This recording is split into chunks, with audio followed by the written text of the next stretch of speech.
The sky wept the day Lila Gibson stood before the elders of Fort Benton's First Baptist Church, her trembling hands resting on her swollen belly, as 7 stern-faced men pronounced her fate.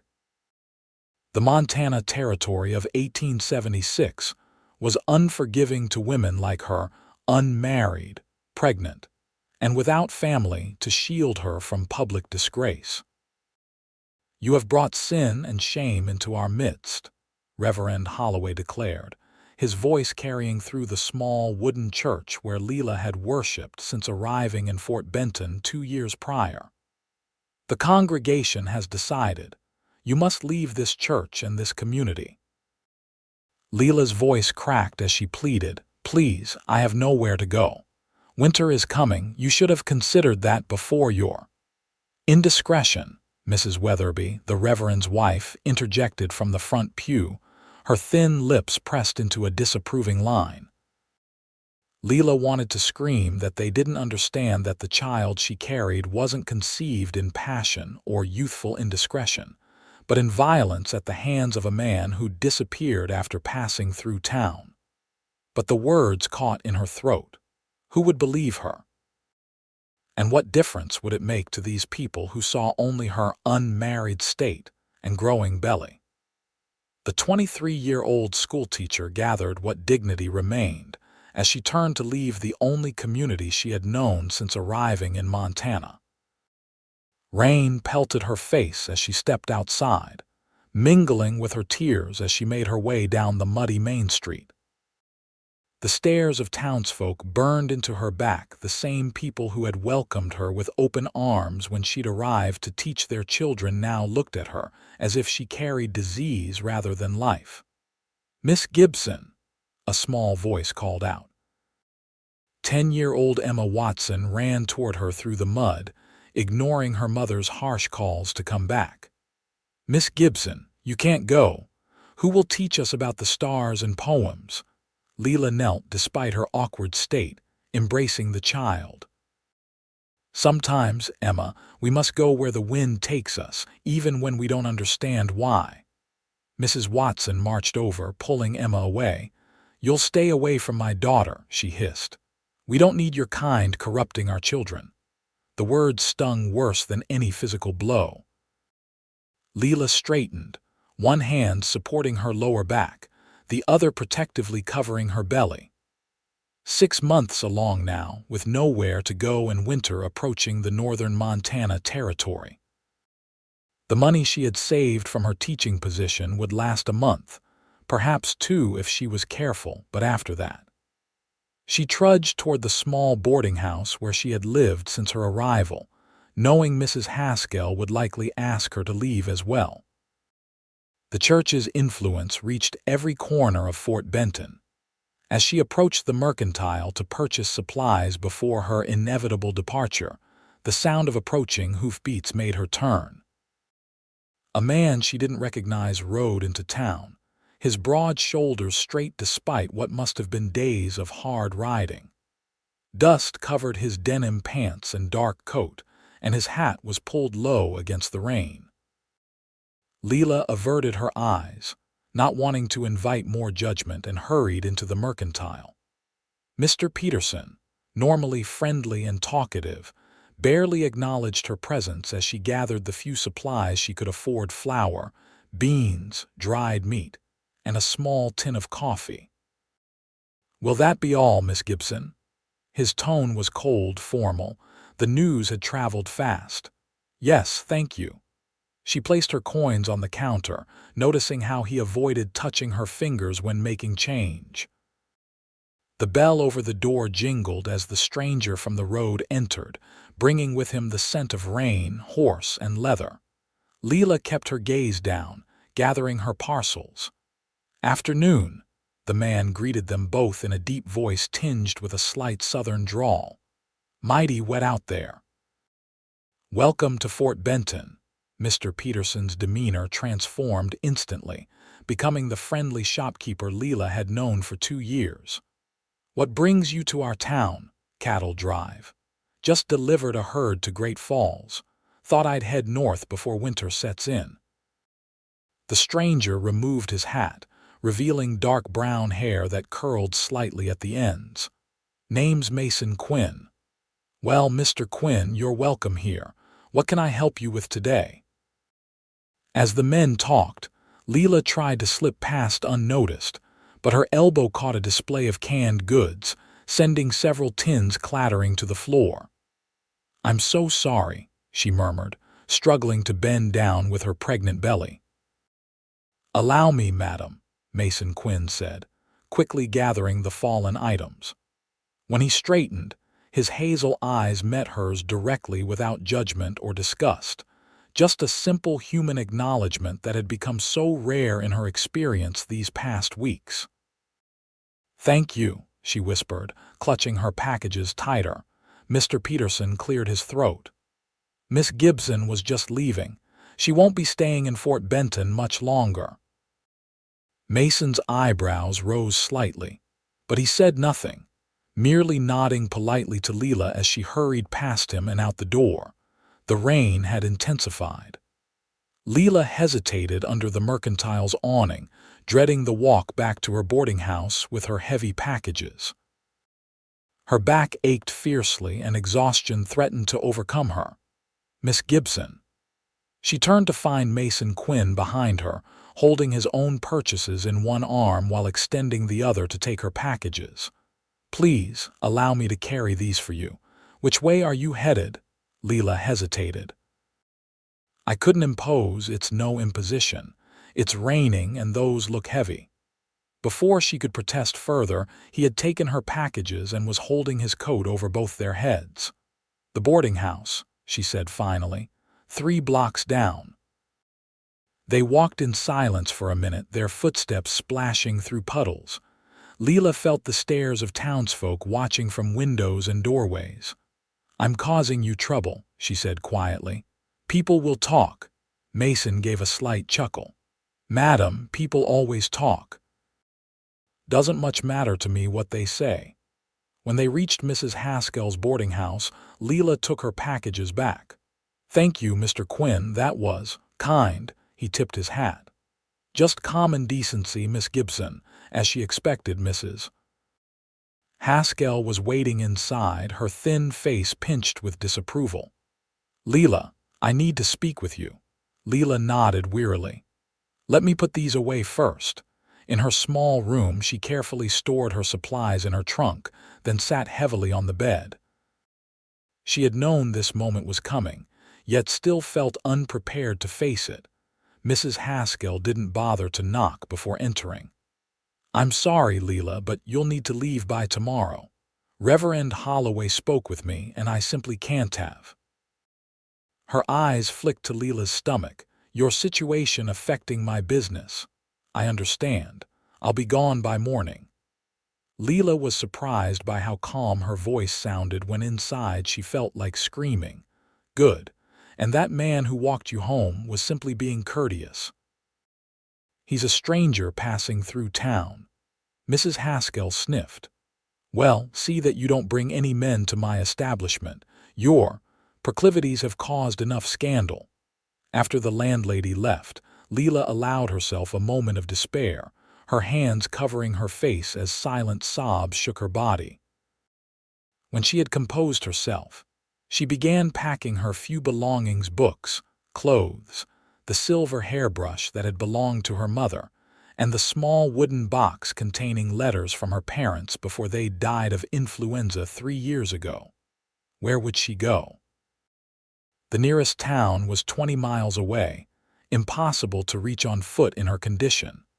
She had no horse, no wagon, and only enough money to last a short time. She had written to her aunt in St. Louis weeks ago when she first discovered her pregnancy, but had received no reply. She was truly alone. Night fell, and Lila lay awake, listening to the rain beating against the window. Her child moved within her, a fluttering reminder of the life she was responsible for. Regardless of how it came to be, by dawn, she had formulated a desperate plan. She would use some of her precious money to pay for passage on the next steamboat heading downriver. Perhaps in a larger town, She could find work even with her swollen belly and no references. Someone, somewhere, might show mercy. Morning arrived gray and cold. Lila dressed carefully in her warmest dress, arranged her honey-brown hair in a simple bun, and donned her only coat, which no longer closed over her stomach. She packed her trunk and the basket containing her food supplies, then dragged them downstairs. The common room was empty except for Mason Quinn, who sat drinking coffee at the single table. He stood when she appeared. "Good morning, Miss Gibson. Mr. Quinn." She nodded politely, surprised to see him. "Are you staying here, just for the night, moving on today?" His eyes took in her trunk and basket. "I hear you're leaving as well." "News travels fast in small towns," she said with a wan smile. "Yes, I'm hoping to catch the next steamboat downriver." "That would be the Missouri Belle. She's docked now but leaves at noon." He hesitated. "May I ask where you're headed?" Lila glanced away. "I haven't decided yet. Somewhere. New." Understanding seemed to dawn in his eyes. "The church folk asked you to leave because of your condition." It wasn't a question, but Lila nodded anyway, her cheeks burning with shame. Mason's jaw tightened. "That doesn't seem very Christian of them." Lila gave a small, bitter laugh. "They believe they're protecting their flock from sin and scandal." "Forgive me for speaking plainly, Miss Gibson, but I've read the same Bible they have, and I recall Christ associating with those society rejected, not casting them out." He shook his head. "God's love doesn't work that way." Lila looked up, startled by his words and the conviction behind them. "I don't mean to presume on your situation," he continued more gently. "It's not my place to judge." "Thank you for that," she whispered. "It seems judgment is all I've found lately." Mrs. Haskell entered then, her face souring at the sight of them talking. "I see you're ready to leave, Lila." "Good. Mr. Quinn, your breakfast is ready in the kitchen." Mason stood. "Thank you, Mrs. Haskell. I was just offering to help Miss Gibson with her trunk." He turned to Lila. "If you'll allow me," before she could respond, he had lifted her heavy trunk as if it weighed nothing. "Lead the way, madam." Outside, the rain had stopped, but the street remained muddy. Mason carried her trunk while Lila managed her basket, and they walked slowly toward the riverfront. "May I ask a personal question, Miss Gibson?" Lila tensed. "You may ask. I might not answer," he nodded. "Fair enough. Did the father of your child abandon you?" She stopped walking, her free hand instinctively moving to her stomach. "There is no father, Mr. Quinn. Or rather, there is, biologically speaking, but he was a stranger passing through town who—" She took a deep breath. "Who took what I did not offer." Mason's face darkened with anger. "I see. And instead of supporting you, the town cast you out. They don't know. I couldn't bear to tell them, to see the pity or worse, the disbelief. It's easier to let them think I was indiscreet." "Easier, but not fair to you." They had reached the riverfront, where the Missouri Belle was taking on cargo. Lila approached the ticket office, a small shack near the gangplank. "One passage downriver, please," she told the clerk. "How far will $10 take me?" The man barely glanced up. $10 gets you to Bismarck with no meals." "I'll take it," Lila said, counting out her money. It was more than she'd hoped to spend, but she had little choice. As the clerk wrote out her ticket, Mason cleared his throat. "Miss Gibson, I hope you won't think me forward, but I have a proposition for you." Lila turned to him warily. She had received propositions before, especially since her condition became visible, and they were never honorable. Seeming to read her thoughts, Mason quickly added, "A proper business arrangement. I own a small ranch about 40 miles northwest of here. It's nothing fancy, a cabin, a barn, some decent grazing land.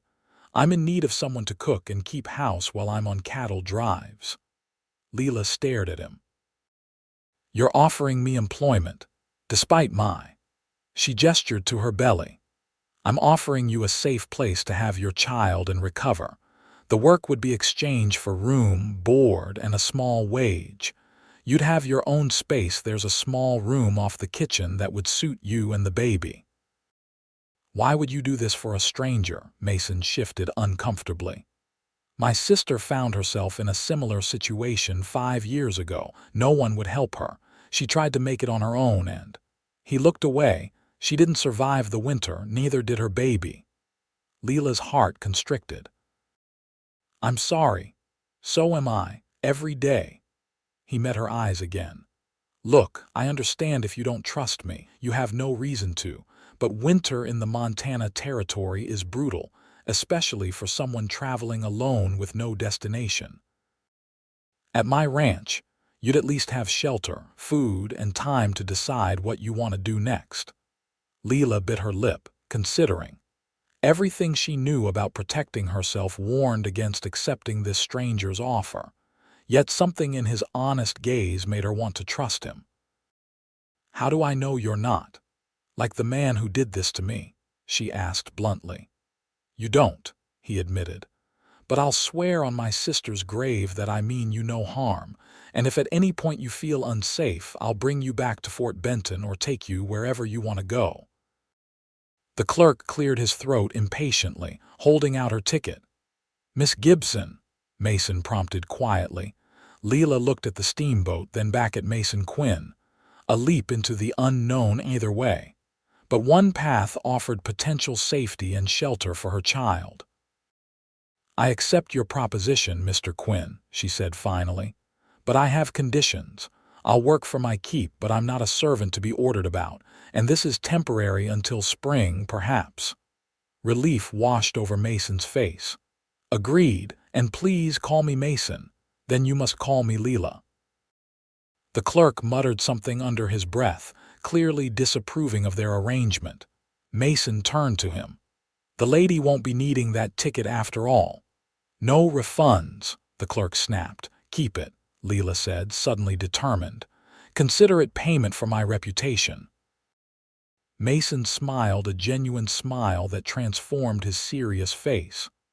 "I have supplies to gather if we're to make it to the ranch before dark. Would you like to wait at the boarding house?" Lila shook her head. "I'd rather not face Mrs. Haskell again. I'll wait at the mercantile." "As you wish." "I'll meet you there in an hour." As Mason strode toward the livery stable, Lila wondered if she had lost her mind. Yet for the first time in months, she felt something like hope flickering in her chest.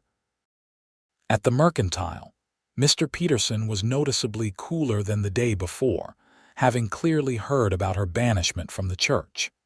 He reluctantly allowed her to sit on a bench near the pot-bellied stove while she waited for Mason. True to his word, Mason returned within the hour, driving a sturdy wagon pulled by 2 draft horses.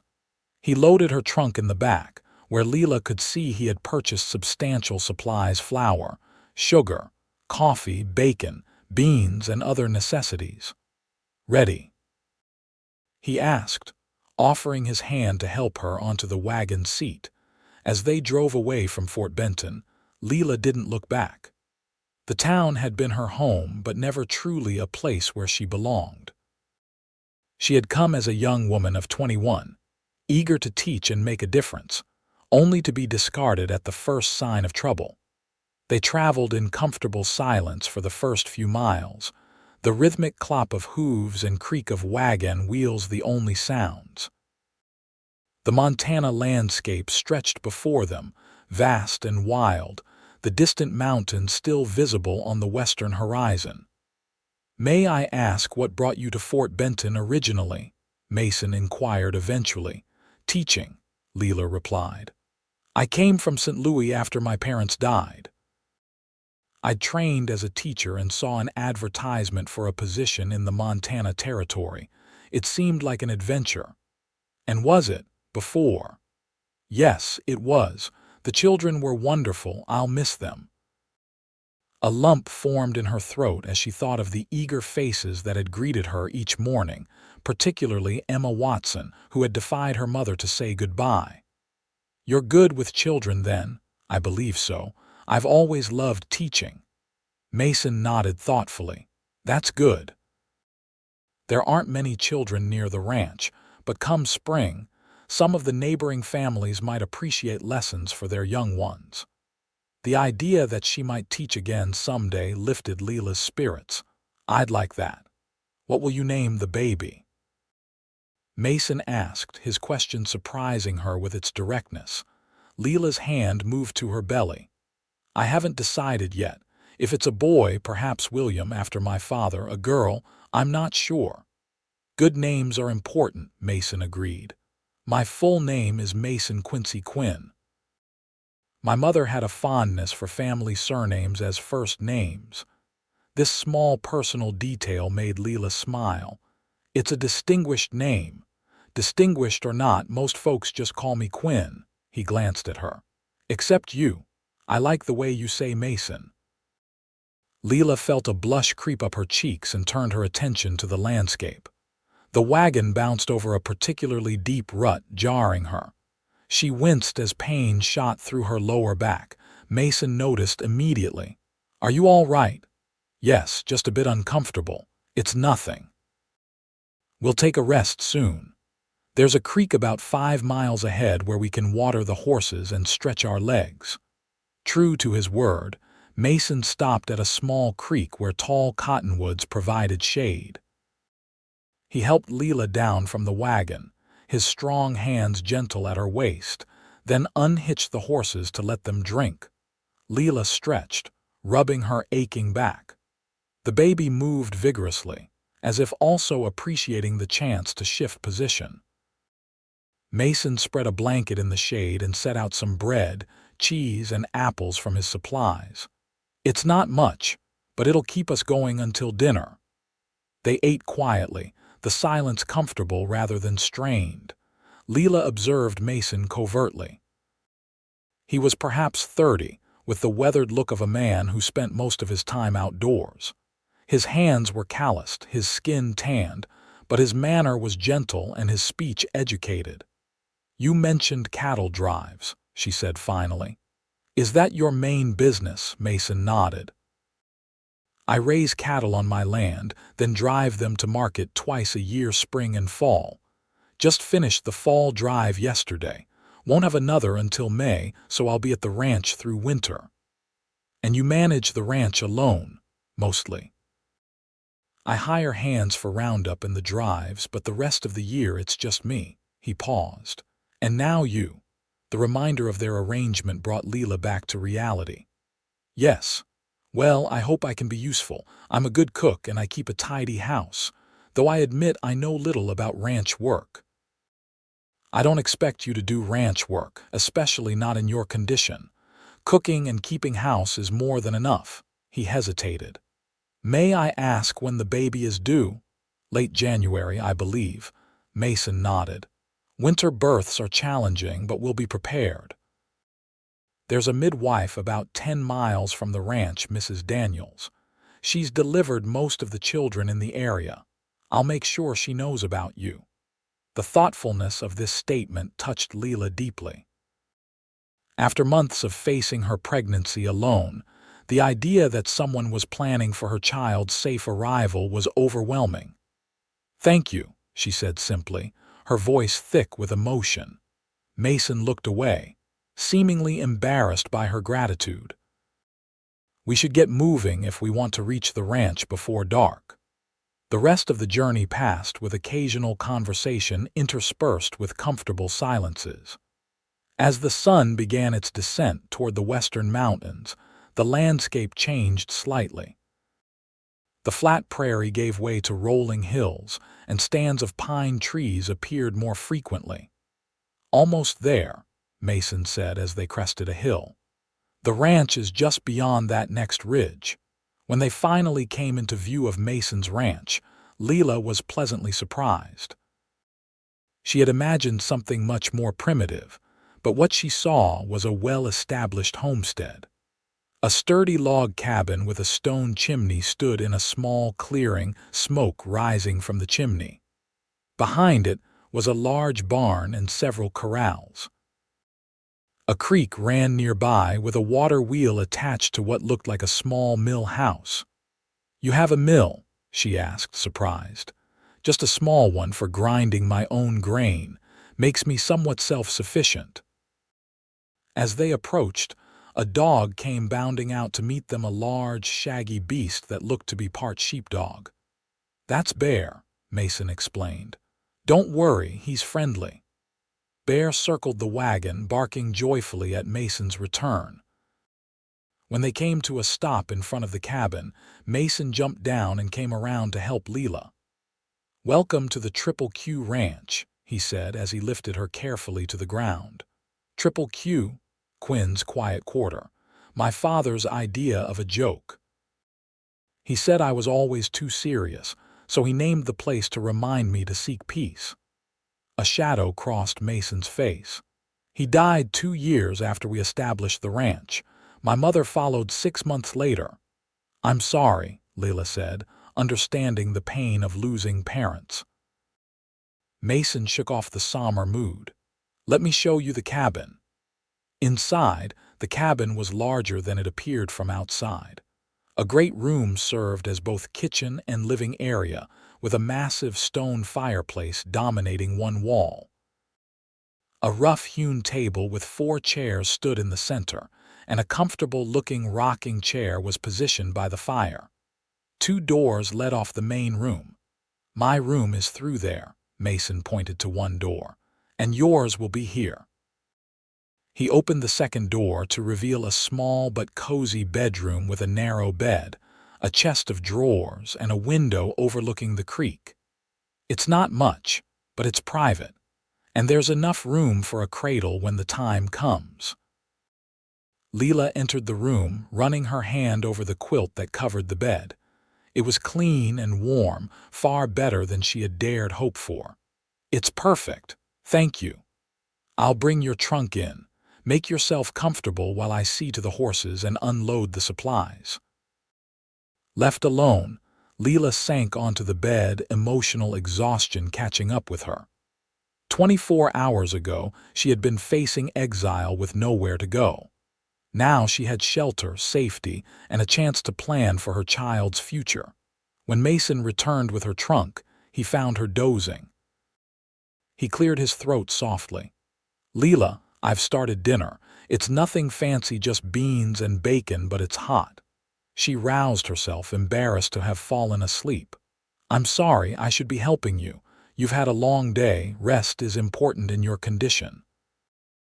The matter-of-fact way he said this, without awkwardness or judgment, was refreshing. Over dinner, Mason explained more about the ranch routine. "I rise before dawn to tend the livestock. Breakfast is usually simple coffee and whatever's on hand. Midday meal likewise. Dinner is the main meal of the day. I can manage the cooking and housework," Lila assured him, "and I make excellent bread. Fresh bread, now that's something to look forward to." He smiled, and Lila noticed how it transformed his usually serious face, crinkling the corners of his eyes and revealing a dimple in his right cheek. After dinner, Mason showed her where everything was kept in the kitchen and explained the pump system he had installed to bring water from the creek directly to the house. "It freezes sometimes in the dead of winter, but it's reliable most days." Lila was impressed by the thought that had gone into making the isolated ranch comfortable and efficient. It spoke of a careful, considerate mind, qualities she was beginning to associate with Mason Quinn.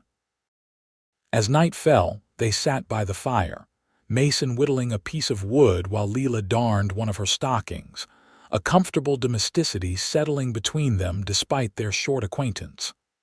"May I ask you something personal?" Lila ventured after a while. Mason looked up. "Seems fair, considering what you've shared with me.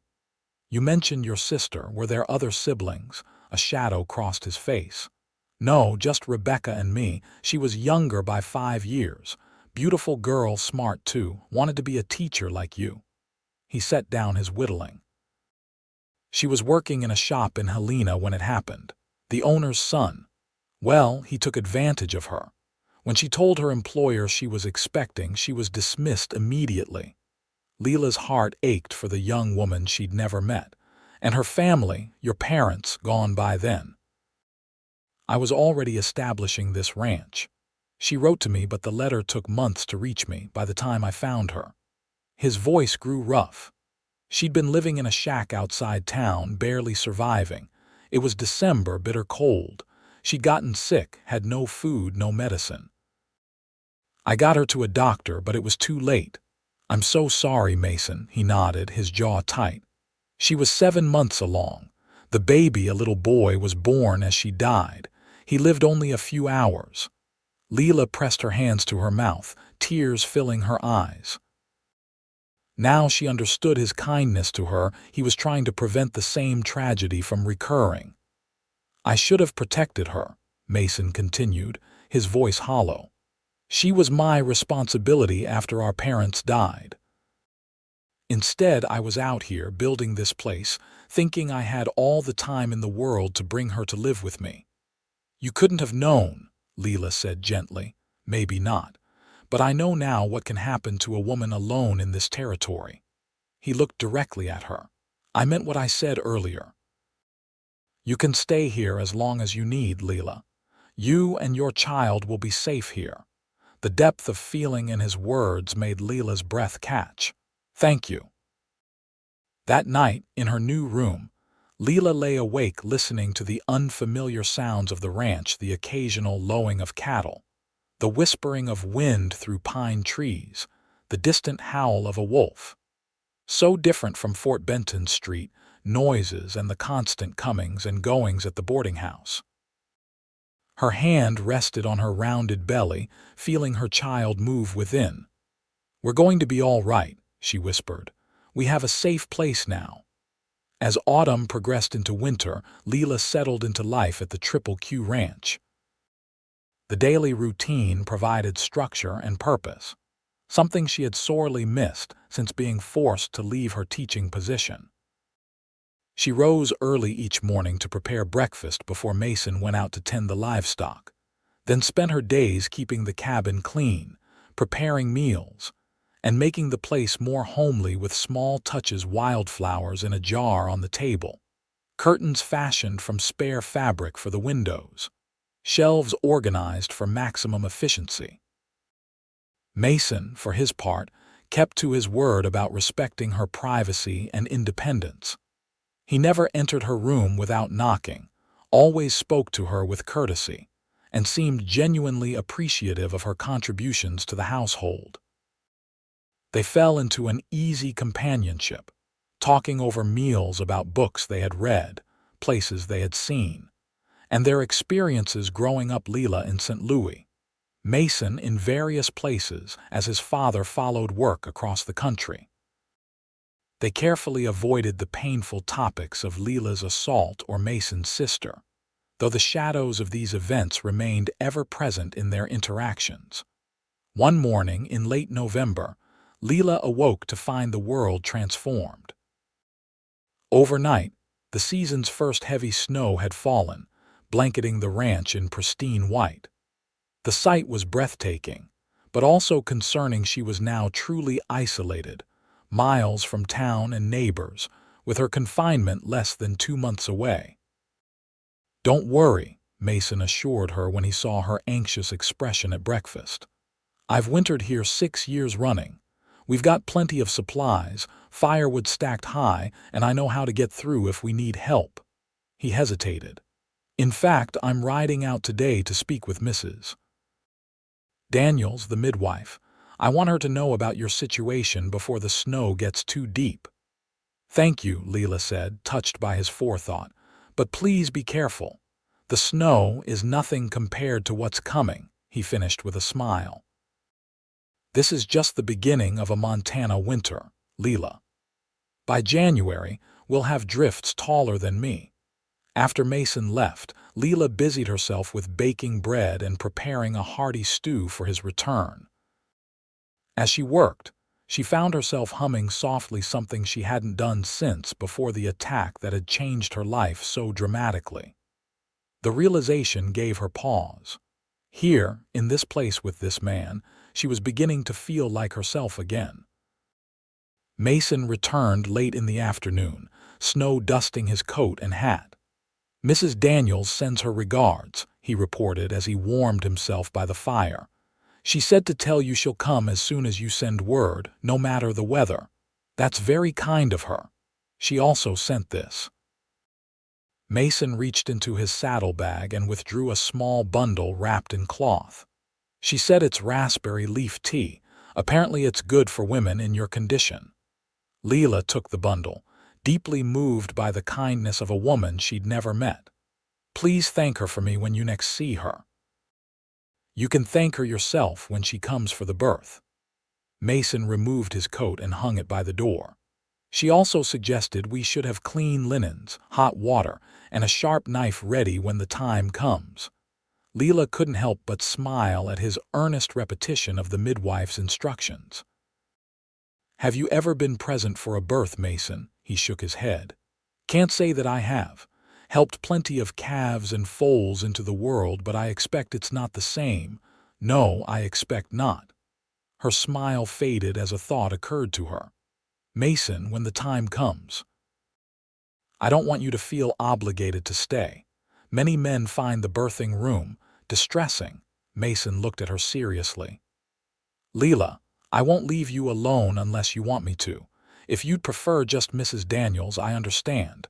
But if you need me, I'll be there."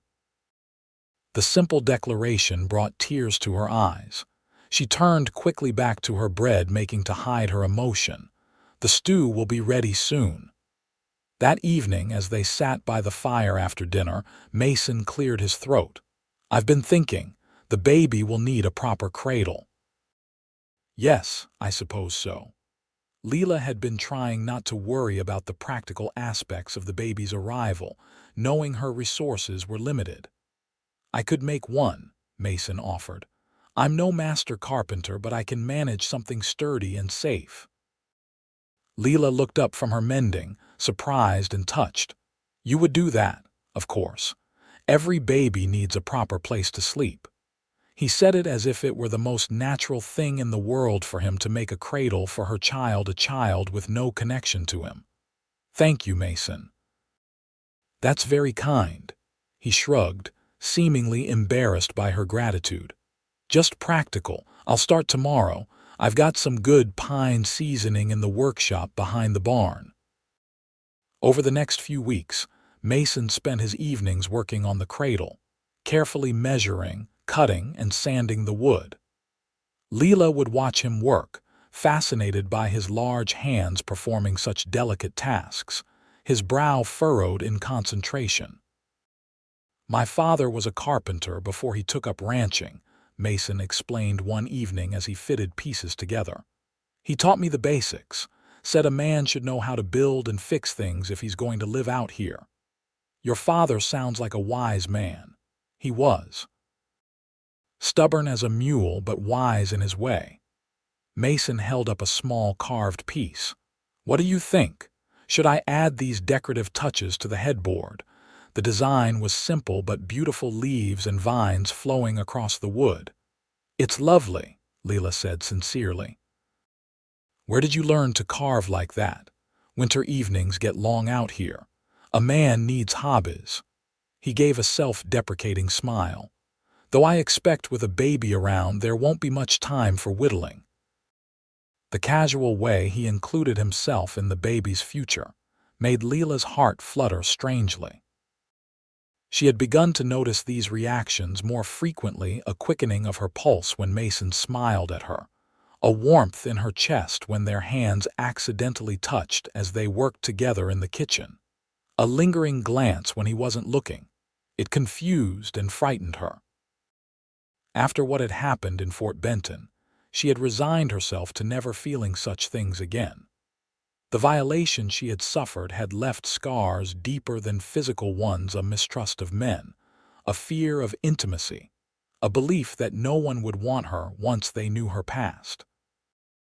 Yet here was Mason, aware of her circumstances, treating her with respect and kindness, asking nothing in return except that she fulfill their agreed-upon arrangement of keeping house. He never looked at her with pity or disgust, never made her feel less because of what had happened to her or the child she carried. As December deepened, so did the snow and the connection between them. On Christmas Eve, Mason surprised her by bringing in a small pine tree, which they decorated with strings of dried berries, pine cones dipped in flour to look like snow, and a few precious ornaments that had belonged to Mason's mother. "I haven't celebrated Christmas properly since my parents died," Mason admitted as they sat by the fire that evening, the decorated tree glowing in the candlelight. "Nor I," Lila said softly. "Last year in Fort Benton, I attended the church service and had dinner with the Petersons, the mercantile owners. It was pleasant enough, but not like family." "Are we family now, Lila?" Mason asked, his voice so quiet she almost didn't hear him. The question hung in the air between them, laden with unspoken meaning. Were they family? This man who had taken her in when no one else would, who was preparing for her child's arrival as if it were the most natural thing in the world, who looked at her sometimes with an expression that made her wonder if he saw beyond her condition to the woman she was. "I don't know what we are," she answered honestly, "but I'm grateful for whatever it is." Mason nodded, seeming to understand all she couldn't say. "I have something for you, for Christmas." He reached behind his chair and produced a package wrapped in brown paper. "Mason, you shouldn't have. I didn't get you anything. You've given me plenty good meals, a clean house, company during the long winter nights. That's gift enough." He handed her the package. "Go on, open it." Inside was a shawl, soft and warm, in a deep blue color that reminded Lila of the sky just after sunset. "It's beautiful," she breathed, running her fingers over the fine wool. "Mrs. Daniels helped me choose it. Said you'd need something warm after the baby comes, for nursing and such." His cheeks reddened slightly at mentioning such an intimate topic. Lila wrapped the shawl around her shoulders, feeling its warmth envelop her. "Thank you. It's perfect." They sat in comfortable silence for a while, watching the fire and listening to the wind outside. Finally, Mason spoke again. "I've been thinking, Lila, about spring and what comes after." Her heart sank. Of course he was thinking about her leaving. Their arrangement had always been temporary after all. "You mentioned staying until spring," he continued, "and that's fine if that's what you want.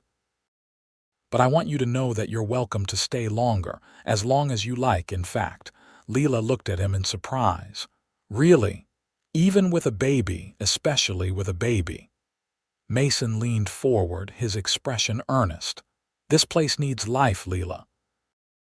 It needs more than just me and Bear and the cattle. I've built something good here, but it's incomplete without."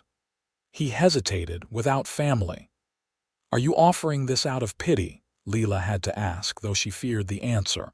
"No," Mason's voice was firm. "Not pity, never that." He ran a hand through his hair, seemingly struggling with words. "I'm not good at explaining feelings, Lila, never have been. But these past months with you here, it's been right. Like something that was missing has been found." Lila's breath caught. "Mason, you don't have to answer now," he said quickly. "In fact, it might be better if you don't. Wait until after the baby comes, until you're sure of what you want. All I'm saying is that there's a place for you here for as long as you want it." The unspoken question hung between them. What kind of place? As his housekeeper? As something more? "Thank you," Lila said finally. "For everything, Mason. For taking me in, for making me feel safe, for—" She gestured to her belly, "for accepting us both." Mason smiled, the firelight catching the gold flecks in his hazel eyes. "Merry Christmas, Lila. Merry Christmas, Mason." January arrived with bitter cold and snowstorms that kept them housebound for days at a time. Lila's pregnancy advanced to its final stages, her belly so large now that simple tasks became challenging. Mason took on more of the indoor work without being asked, fetching water, bringing in firewood, even helping with meal preparation when Lila's back pain became too intense. "You don't have to do this," she protested one morning as he insisted she sit while he prepared breakfast. "I know I don't have to. I want to." He set a cup of the raspberry leaf tea in front of her. "Mrs. Daniels said you should drink this daily now." Lila sipped the tea, watching Mason move about the kitchen with surprising competence. "Where did you learn to cook?" "Necessity," he replied with a grin. "A man living alone either learns to cook or eats poorly. I chose the former." As her time drew nearer, Lila found herself increasingly anxious. The baby moved constantly now, sometimes so vigorously it took her breath away.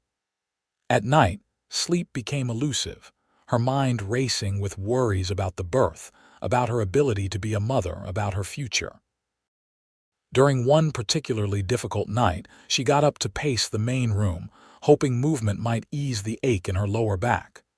She found Mason already there, reading by lamplight. "Can't sleep?"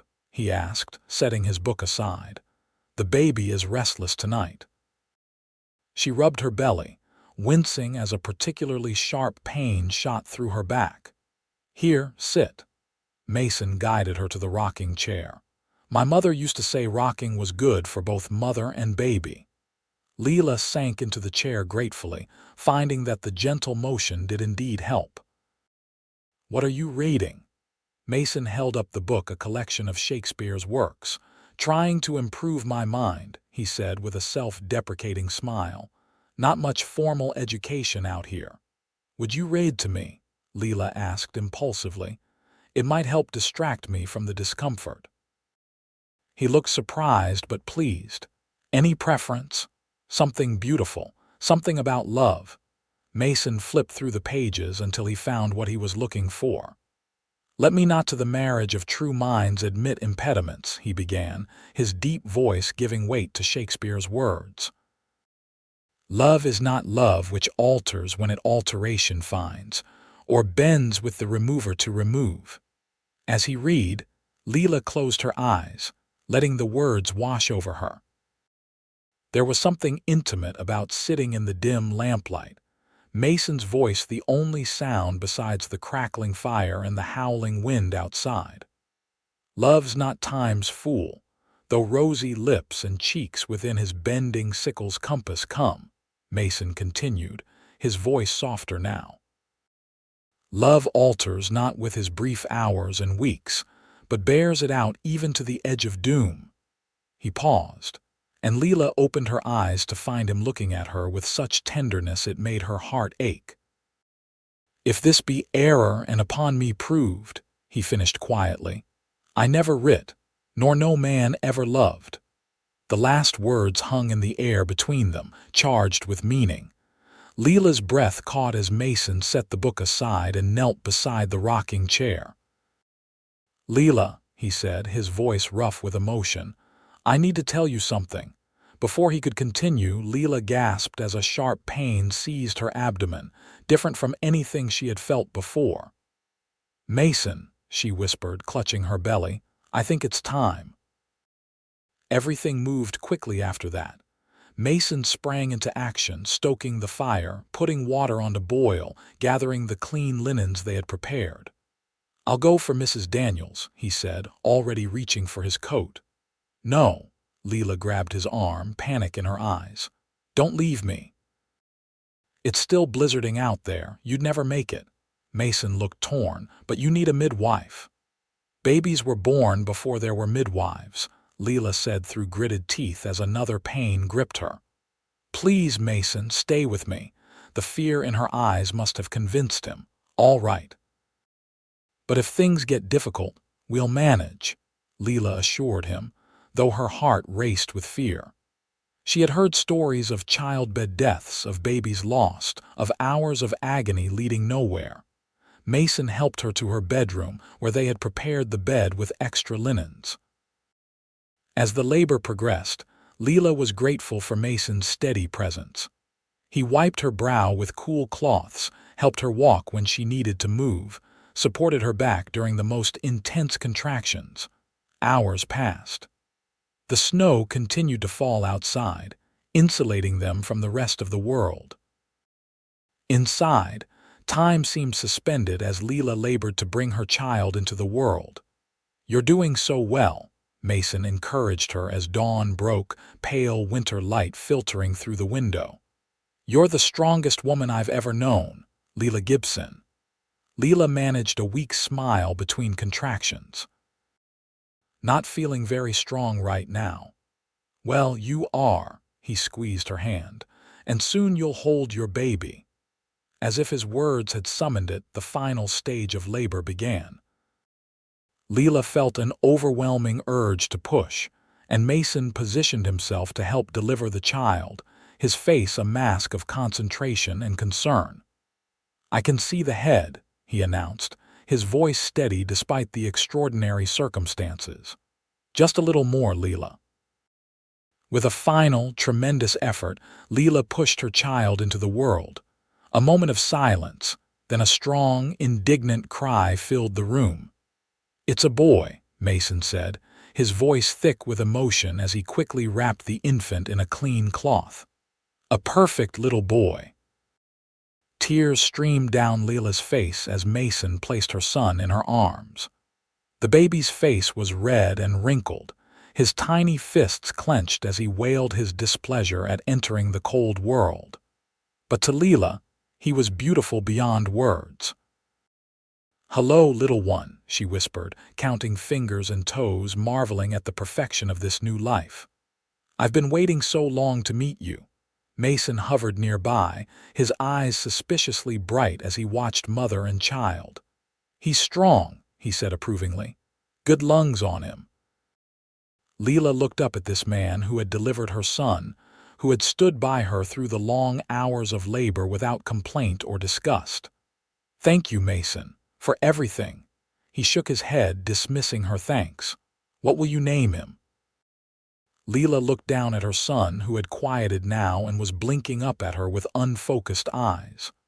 "William," she said, as she had planned. "William Mason Gibson." Mason's head jerked up, surprise evident on his face. "You're naming him after me." "After the man who saved both our lives," Lila said simply. "If that's all right with you." "I'd be honored," Mason replied, his voice rough with emotion. In the days that followed, they fell into a new routine centered around baby William's needs. Mason proved surprisingly adept with the infant, holding him confidently while Lila rested, changing soiled linens without complaint, even singing softly to soothe the baby when he fussed. "You're good with him," Lila observed one evening as Mason rocked William to sleep in the cradle he had made. "He makes it easy," Mason replied, his finger captured in the baby's tiny grip.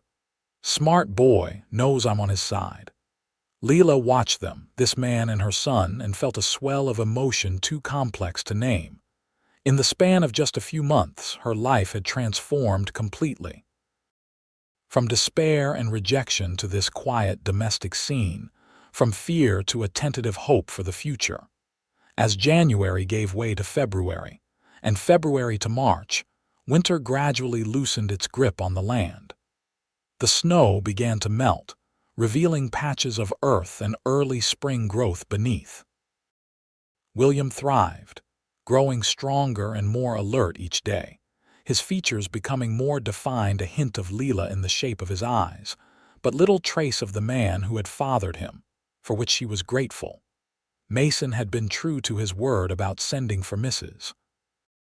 Daniels once the weather permitted. The midwife had arrived 2 weeks after William's birth, checked both mother and child, and pronounced them remarkably healthy given the circumstances.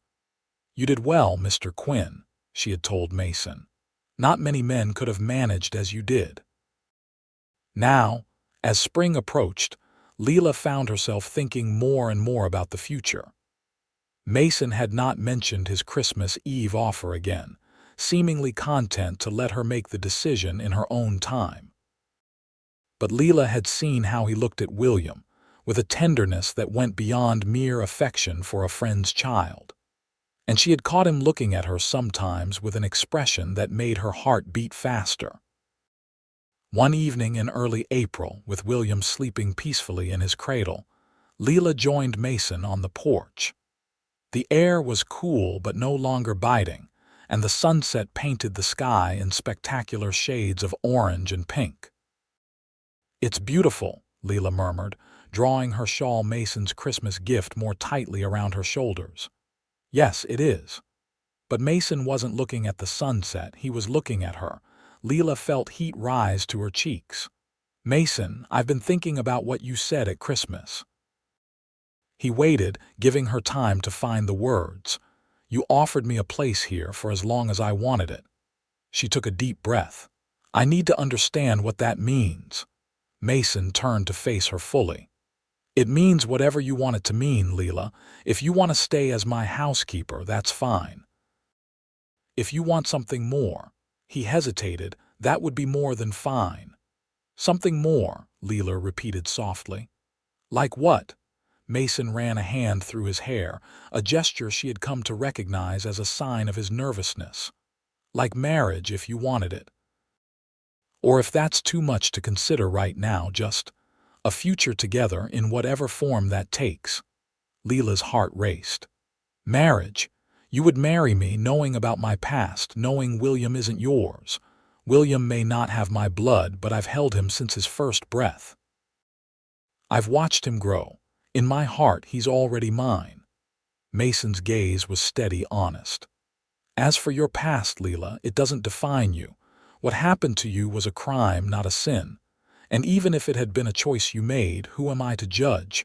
God's love doesn't work that way, and neither does mine." Tears filled Lila's eyes at his words. "You love me." "I think I have since that day in the mercantile when you knocked over the canned goods," Mason admitted with a small smile. "But I know for certain I loved you the night William was born, watching you bring him into the world with such courage." Lila reached for his hand, twining her fingers with his. "I was so afraid to feel anything after what happened in Fort Benton. I thought that part of me was broken forever. And now," Mason's voice was gentle, patient, "now I know it wasn't broken, just wounded, and healing." She looked up at him, allowing herself to fully acknowledge what she had been feeling for months. "I love you too, Mason Quinn. You and this life we've built together." The joy that spread across Mason's face was like sunrise breaking over the mountains. He lifted her hand to his lips, pressing a kiss to her knuckles.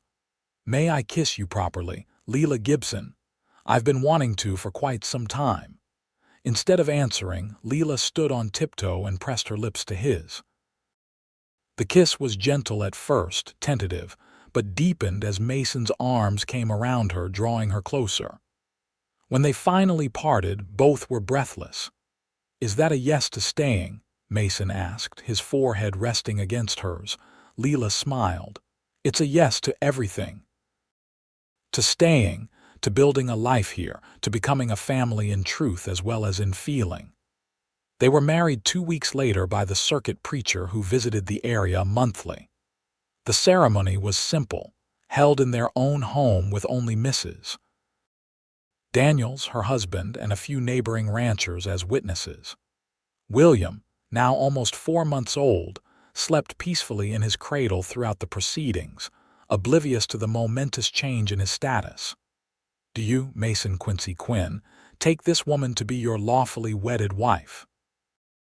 the preacher asked. "I do," Mason replied, his voice clear and certain. "And do you, Lila Marie Gibson, take this man to be your lawfully wedded husband?" "I do," Lila answered, her heart full to bursting. "Then by the power vested in me, I pronounce you husband and wife." The preacher smiled. "You may kiss your bride, Mr. Quinn." Mason's kiss was gentle but full of promise. As their guests applauded, Lila felt a sense of homecoming more profound than any she had ever known. This was where she belonged with this man, in this place, with their son. After the simple wedding supper, when their guests had departed and William was sleeping soundly, Mason took Lila's hand and led her to the porch. The spring night was mild, stars blazing overhead in a sky vaster than any Lila had seen in St. Louis.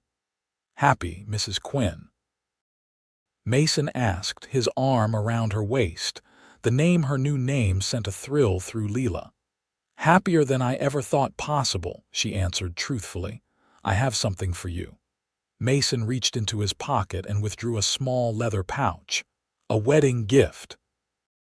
Lila opened it to find a delicate gold locket on a fine chain. "It's beautiful," she breathed, opening the locket to find it empty. "I thought we could put a lock of William's hair in it," Mason suggested. "And maybe someday, a lock from each of our children."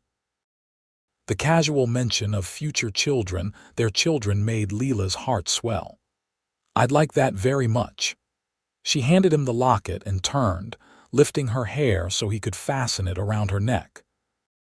"I want you to know," Mason said as his fingers worked the clasp, "that I'll never try to replace William's father in the biological sense, but I promise to be his father in every way that matters." Lila turned back to face him.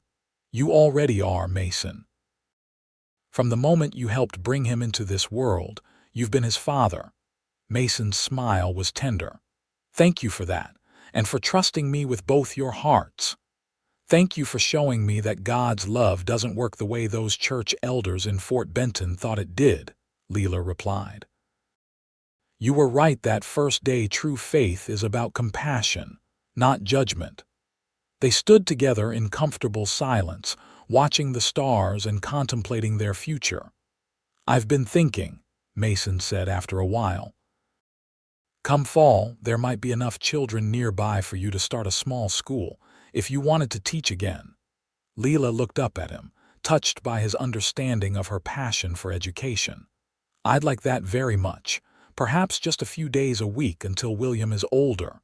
Whatever you want." Mason pressed a kiss to her temple. "This is your home now, Lila, your life to shape as you choose." "Our life," she corrected gently. "Yours, mine, and William's." As if on cue, a small cry came from inside the cabin, William awakening for his nighttime feeding. Mason and Lila exchanged a smile and went inside together to tend to their son. Lila sat in the rocking chair, nursing William while Mason built up the fire for the night. The domestic scene was so perfect, so complete, that Lila felt tears of gratitude prick her eyes. "What is it?"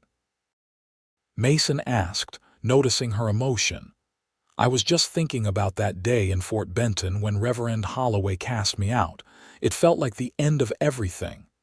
She looked down at William, then up at Mason. "I never imagined it was actually the beginning."